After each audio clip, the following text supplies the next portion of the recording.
chapel on St. Joseph's College was one that was a very early idea. In fact, when you look at master plans from the early 1890s, there was plans to build a chapel. Originally, masses were said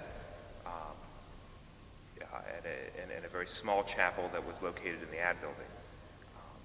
So when Father Seifert became president, again, he decided to build a chapel, and this chapel was his crowning achievement here at St. Joseph's College. It is one of the largest college chapels, at least when it was built. It was large. It seats about 300. One of the features that has stayed is the stained glass windows, depicting saints that have some kind of educational background to them. St. Charles is there. He founded many seminaries after the Council of Trent. There's St. Catherine of Alexandria, the patron of philosophers.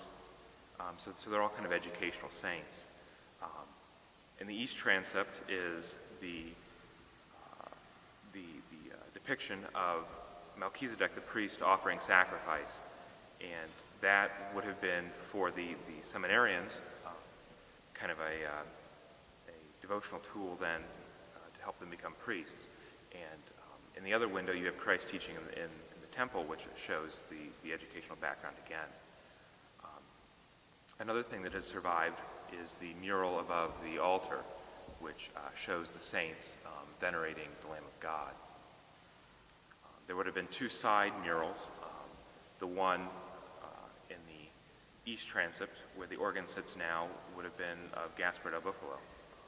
And in the west transept was Christ walking on water. And actually the secular students that were going to be diocese priests would have sat on the side with Jesus and Christ, and the CPPS seminarians would have sat on the other side with Gaspar. The chapel was built in the Romanesque style. You can tell by the rounded arches. And it's also considered a basilican style.